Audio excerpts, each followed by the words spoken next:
व्यक्ति जिसने 250 अलग अलग दुल्हनों के साथ मनाई सुहाग रात और उसे जब मौका मिलता था वह जेवरात लेकर रफू चक्कर हो जाता था और एक समय वह पकड़ा जाता है। तब यह कहानी निकल कर आती है और जब लोगों को यह कहानी पता चलता है तो उनके होश उड़ जाते हैं और बोलते हैं कि कैसे एक अकेला व्यक्ति इतनी महिलाओं के साथ सुहाग रात मना सकता है। यह सच्ची घटना राजस्थान प्रदेश का ही एक जिला है जोधपुर और ये कहानी जोधपुर के एक छोटे से गांव की है। यह घटना है साल 1985 की, जिसमें 17 साल की एक लड़की है जिसका नाम सविता होता है।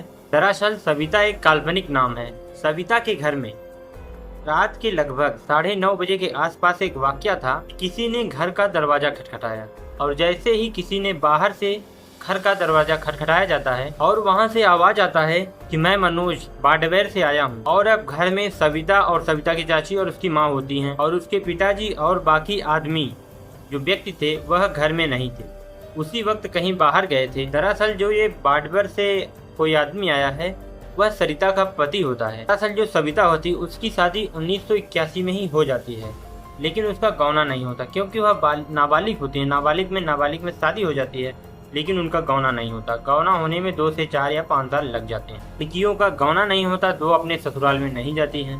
इस वजह से जो मनोज होता है वह कहीं बाहर से आ रहा होता है। वह काफ़ी ज़्यादा रात हो जाती है कहता है और इसलिए उन लोगों से कहता है अगर आप लोगों को ऐतराज़ ना हो तो मैं अंदर आ जाऊँ। अब वो जमाई राजा थे, उनको कोई मना नहीं कर सकता था। और इधर दुल्हन यानी सविता भी बहुत ज़्यादा खुश हो जाती है कि हमारे जमाई राजा हमारे घर आए हुए हैं। और अब जो चाची और उसकी माँ होती हैं एकदम से जुट जाती हैं तैयारी में कि जो जमाई राजा आए हैं उनको कुछ नाश्ता वास्ता दिया जाए। और अब जैसे ही खाना वाना बन जाता है तो उसकी माँ बोलती है सरिता की, सरिता तुम खुद ही अपने हाथों से अपने पति को खाना ले जाओ। और जो सरिता होती है वह अपने पति को खाना ले जा रही थी, वो कुछ ज़्यादा ही चहचहा और खिलखिला रही थी। अभी मनोज कहता है कि अगर तुम्हें मेरे पास आना है तो तुम पूरा दुल्हन के रूप में सज सवर के आना, वरना मत आना। और यह बात जब दुल्हन अपनी सरिता अपनी माँ और चाची से कहती है, वो लोग भी कहने लगती हैं इसमें कौन सा ऐतराज़, वो आपका दूल्हा है, वो आप उनके सामने आप जा सकती हैं चाहे जैसे जाए। तो पूरा बढ़िया सज सवर के पूरा गहना होना हर एक चीज़ को पहन करके उसके पास यानी मनोज के पास जाती है सरिता। अब सरिता पूरा सज सवर के दुल्हन के रूप में वह अपने सुहागरात स्टेज पर जाती है। वहाँ पर उसका पति मनोज वेट कर रहा होता है और जब सरिता अपने पति के पास पहुँचती है तो वो लोग बातचीत करने लगते हैं, कम से कम घंटों बात करते हैं। और उसके बाद मनोज था उसके जेवरात और कपड़े उतार कर एक तरफ रख देता है और वो दोनों आराम से सुहागरात मनाने लगते हैं। और सुहागरात मनाने के बाद दुल्हन आराम से सो जाती है और सोने के बाद लगभग सुबह जब होती है 3 से 4 बजे के आसपास वह मौका देखकर चुपचाप चला जाता है। लेकिन जो दूल्हा था मनोज उसके जेवरात भी ले जाता है और वह जब रात में जब जेवरात उतार रहा था तो वो अपनी दुल्हन से कहता है ये जेवरात थोड़े पुराने नहीं हो गए हैं। तो उसने बोला कि इसे मुझे दे दो, मैं इसको मेंटेनेंस करवा के इसका मैं तुमको दे दूंगा। दुल्हन भी खुश हो जाती है क्योंकि उसकी पहली रात होती है जो उसने अपने पति के साथ रात बिताई। और उसके बाद उसके घर परिवार वाले 1 से 2 दिन बाद घर लौट कर आते हैं। तब उनको बताया जाता है कि बाडमेर से मनोज आया था, लेकिन उन लोगों की ये कोई बड़ी बात नहीं रही क्योंकि एक दूल्हा अपने ससुराल में आ ही जा सकता था और ये कोई अपराध नहीं बनता है। लेकिन 1 महीने बीत जाते हैं, उसी के बाद फिर से जमाई राजा आ जाते हैं। और जैसे ही जमाई राजा आते हैं तो उसी वक्त सरिता के जो पिताजी थे वह घर पर मौजूद थे और उसी वक्त जोर जोर से आवाज़ लगाने लगते हैं कि घर में जमाई राजा आए हैं, देखो जरा कुछ खान पीन का इंतजाम करो। और जो घर में महिलाएं होती यानी सविता और सविता की माँ और उसकी चाची, वो लोग खान पीन का इंतजाम करने लगते हैं। और उसके बाद जमाई राजा रात भर यहाँ रुकने वाले थे और उसके बाद वह अपने दुल्हन के पास जाते हैं। दुल्हन के पास जाते हैं तो दुल्हन यानी सरिता अपने दूल्हे के पास आती है। वह उसके बाद जो दूल्हा होता है वह दुल्हन यानी सरिता का घूंघट उठाता है तो सरिता देखती है कि यह कोई और है, जो जिसके साथ मैंने अगली रात बिताई थी वो कोई और है। यह देखकर सरिता के मन में विचार चलता है, लेकिन वह ऐसा देखते ही वो बेहोश हो जाती है। उसके बाद उसके कि चाची और मम्मी को बुलाया जाता है, वह उसको ले जाती हैं और उसके बाद उनके दूल्हा को बताया जाता है, जमाई राजा को समझाया जाता है कि इसके साथ कुछ ऐसा थोड़ा तबीयत नहीं ठीक चल रही थी, इसी वजह से सरिता बेहोश हो गई।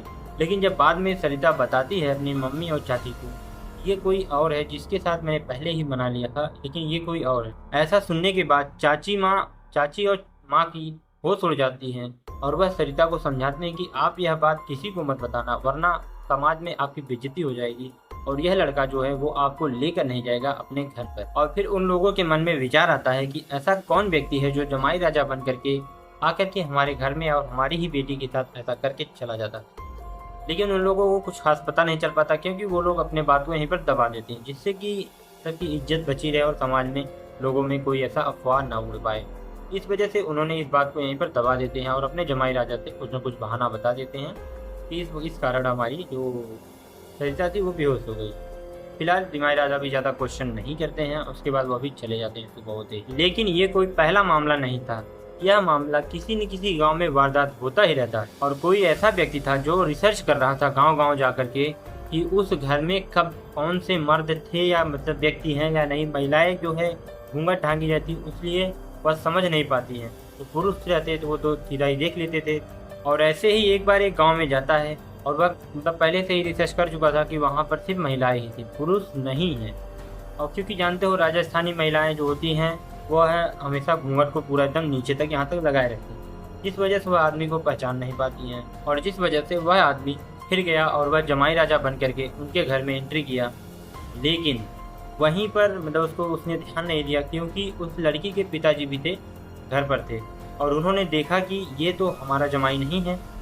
और ऐसा देख करके उन्होंने क्या किया कि उस व्यक्ति को एक घर में बंद करके और लोगों को बुलाया और पुलिस को बुलाया और उसे पुलिस के हत्थे चढ़ा दी। और उसके बाद जो वह व्यक्ति था, जब पुलिस वाले उसे काफ़ी ज़्यादा मारपीट किए, प्रताड़ित किए और ज़्यादा दंडित किए, उसके बाद वह सच्चाई बोला कि मैंने अभी तक अलग अलग गाँव में जाकर के 250 अलग अलग दुल्हनों के साथ मना लिया है।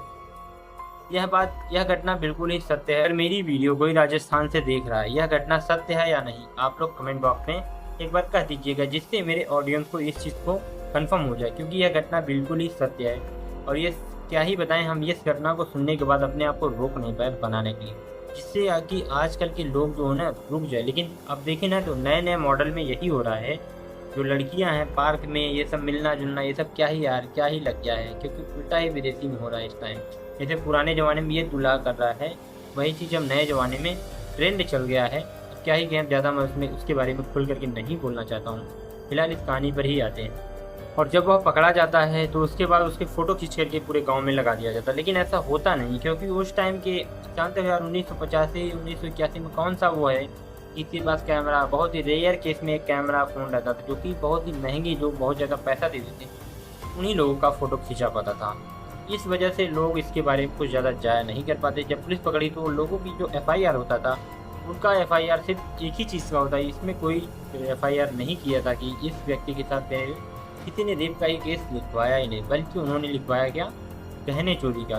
कि वो जो होता है वह गहना चुराता था, मतलब गहने चोरी का ही आरोप लगाता था और FIR करवा देता। इस पर ज़्यादा पुलिस भी एक्शन नहीं लेती, क्योंकि गहना कहाँ पकड़ पाएगा, कौन चोरी किया, क्योंकि उस टाइम कोई CCTV कैमरा था नहीं कि पुलिस उसको खोल करके देख ले कि कौन सा व्यक्ति था, उसको थोड़ा बहुत अंदाज़ा मिल जाए, उस व्यक्ति को पकड़ के पूछताछ कर ले। लेकिन अभी तक कोई भी ऐसा केस नहीं आया था कि जो यह व्यक्ति रेप करता। लेकिन वो बाद में जब पकड़ा जाता है वो अपने से ही कबूल कर लेता है। और उसके बाद यह मामला जब गांव वालों को पता चलता है तो उनके रोंगटे खड़े हो जाते हैं, क्योंकि ऐसा कोई नहीं कर सकता। ऐसा कौन व्यक्ति है जो यार इतने ज़्यादा लोगों के साथ संबंध बना सकता है। इस चीज़ को जानने के बाद लोगों के रोंगटे खड़े हो जाते हैं। फिलहाल आपको ये कहानी सुनकर के कैसे लगी, आप लोग अपनी राय जरूर कमेंट बॉक्स में जरूर बताइएगा। और आप लोग से एक ही रिक्वेस्ट है, अगर आपको मेरी वीडियो पसंद भी आती होगी तो वीडियो को लाइक कर दिया करिएगा भाई लोग, और चैनल को सब्सक्राइब कर लिया करो। और मैं इंस्टाग्राम पर भी हूँ, और मैं आपको डिस्क्रिप्शन में लिंक दे दूँगा, आप वहाँ से जा कर के मेरे इंस्टाग्राम को भी फॉलो कर लिया करिए भाई लोग। वहाँ पर भी मैं काफ़ी ज़्यादा अपडेट देता रहूँगा। चलता हूँ, जय हिंद, वंदे मातरम।